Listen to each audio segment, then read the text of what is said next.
What's up, everybody? That car guy Eddie here, and today a video. That's right, I got a special guest. You know I love it when my wife is in my videos with me. Hello. What's up, wife? Right before this, she was like, should I wear my glasses? And I was like, no, show off your lashes, girl. Get some. Anyways, you might also see one of the car girls in the back. Say hello, Lena. Hello.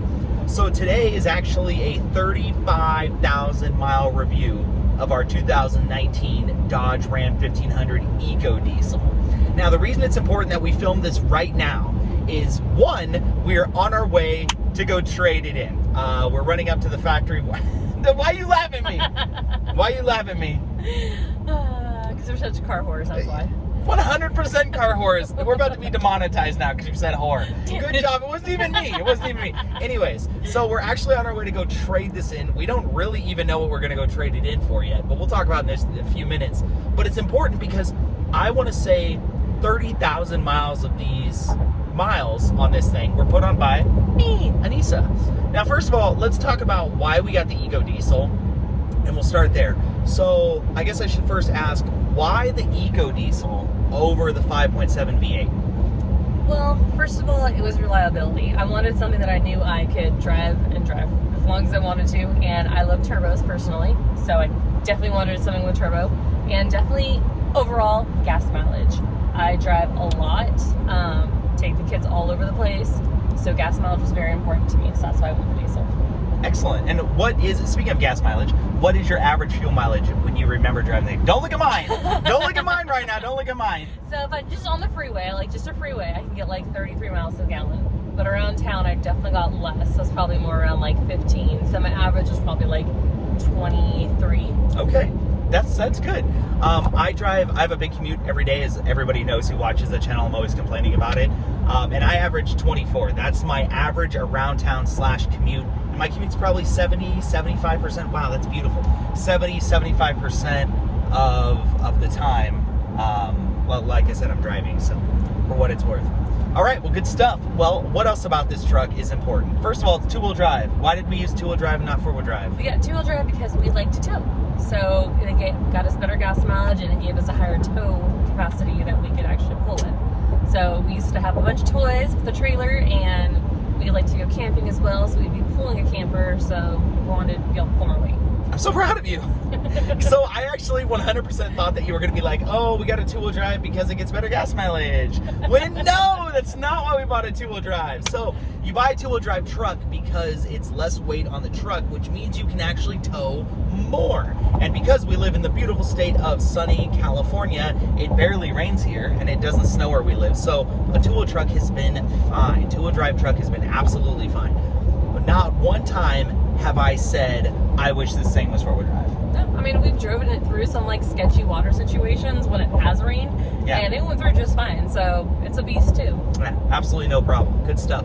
All right, so let's talk about a little bit of that towing. So most of the towing that we did was with a tandem axle 20-foot car trailer that we have. The car trailer was a steel car trailer, double axle with brakes, so it weighed about 2,500 pounds dry. When we would put our side-by-side and dirt bikes and quad on it, we would routinely tow about 6,500 to 7,500 pounds. And I think the truck did really well towing. No, it really did. Like, when she put it in tow haul mode, like, it was great. It had all the extra power that it needed. Yeah, all the extra power. The only thing that I would probably say that I didn't like is that the brakes weren't that good. You know, the brakes are fine for the truck, but when you put that much weight behind the truck, you really feel kind of that issue. So I've towed with a trailer with no trailer brakes and a trailer with trailer brakes, and I would definitely recommend, if you have this truck, you get a trailer with trailer brakes, because you're going to need it. Yeah, 100%. Now, another thing that we also did is we also did a modification of this to allow it to tow more. So basically, I looked at all sorts of different options that we could do to get so that the truck wouldn't sag so much in the back. And the best options that I actually found were by a company called Timberin, and they're basically big bump stops. So they're rubber bump stops, and they're about this tall, and they replace the factory bump stops, which are about this tall. And what happens is, when you overload your truck with the coil suspension that this truck has, we'll talk about that in just a few seconds, it's gonna sag more. Now, most Dodge Rams, even the 2500s now, have independent coil suspension, and you want that. trust me, you'll want it. Adam, he had a 1500 Silverado with the EcoDiesel in his, and his truck rode horribly. It just bounced. There was no weight back there. But when you do put weight in it, it is better because it's leaf springs. So the timber and bump stops are like $100, and basically what happened was when it would weigh down on these big rubber bump stops, and the truck wouldn't sag at all, which was great.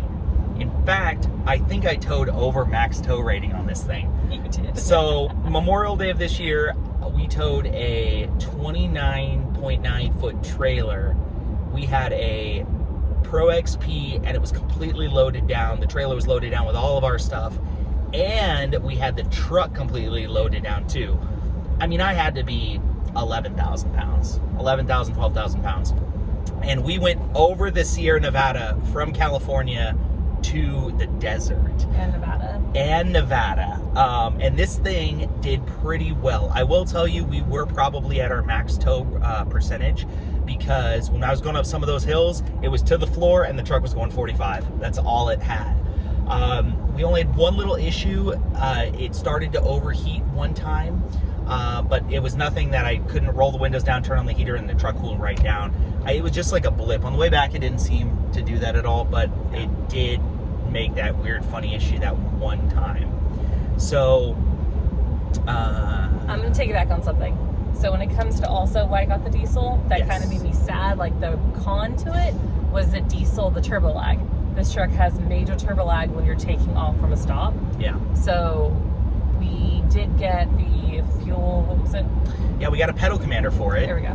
And the pedal commander, basically what it does is it increases voltage from the pedal to the throttle body, so that it opens the throttle body sooner. That's all a pedal commander does. So don't think you're getting some programmer. You're just fooling it. So instead of it being a 1-to-1 ratio, which means you push 2%, the throttle body opens 2%, strategically for smog and all the other type things that the truck's longevity and stuff, it's probably 25% of the actual input. So we did get that. That worked really well for like a year. And then the electronics broke, and we started getting a error actually we're getting a throttle positioning sensor error. So I yanked that whole system out. It was just plug and play. It was really easy, but we yanked that all out, and when we did, that problem went away. Yeah. But it was great while I had it and while it was working great, because I could take off and it was fast, it was responsive, where without it, there is a lag. Now, I will tell you, that's one thing that the 3rd gen Rams EcoDiesels don't deal with, is as much of the lag. I did drive Adams, which we're going to talk about later on in the channel, so make sure you like and subscribe the video. But we did drive Adams, and they've taken away a lot of that lag. It's so bad that when the truck is cold, that's when it's the worst, right? Like, the truck is cold, you'd hit the gas, you go, make all this noise, and it wouldn't go anywhere. That's kind of sketch, huh? Yeah. It was like when I was merging across lanes, I'd be like, oh, I got to remember my truck's cold. Like, I can't just punch it and go. Yeah. I have a little bit of a heavy foot. A little bit. Speaking of heavy foot, we are at low range right now on this thing. We're trading it in with absolutely no diesel in it. I hope we can make it there, actually. We're good. I think it'll be fine. We're pretty close. But yeah, I mean, so overall, we've had this thing 2.5 years? 2 years? 2 years. No, 2 years, because we just had to smog it. Yep. And in California, the diesel process for smogging it isn't that big of a deal. It's just like any other car. It was like $50 to smog it. I will tell you that if you're in California, registration on trucks are expensive because it goes based upon weight. So, you know, that is a big deal. So kind of keep that in mind. But, I mean, this truck has been great over the past couple of years. If I didn't want something cooler and I wasn't such a car whore, I wouldn't even be getting rid of it. Me? You just got your Wrangler. How did I end up with this? Come on now. Come on.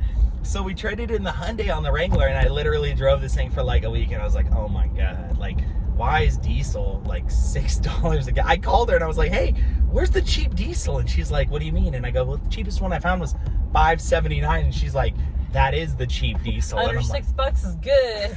I was like, dang. Now, if you got the hookup on diesel, or you got the hookup on red diesel, or you have a company that gives you free diesel, like, go for it, you know. But, you know, diesel prices are expensive, not to mention the DEF.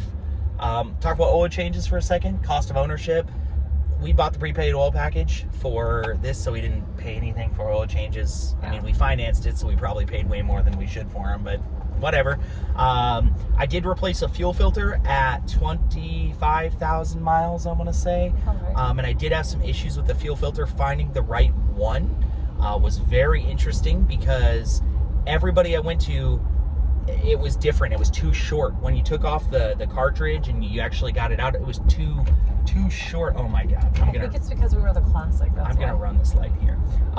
It could be that this is the Classic. It's a 2019 Classic. So, you know, that is something that you do want to think about when you're buying it, is the Classic versus the normal one.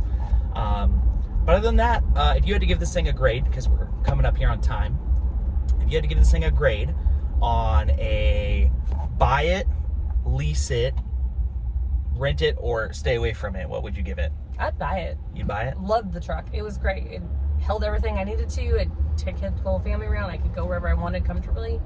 I would buy it again. You'd buy it again? Yep. Yeah, there you go. Yeah, I think we'd buy it again too. We haven't had any trouble at all with the EcoDiesel. About to ram somebody here. Get it? Ram. But yeah, so stay tuned. You're gonna see the next video that we got. Should be a review of the new car. I don't know which one to get. Oh no, decisions. All right, everybody, ride hard. Take it easy.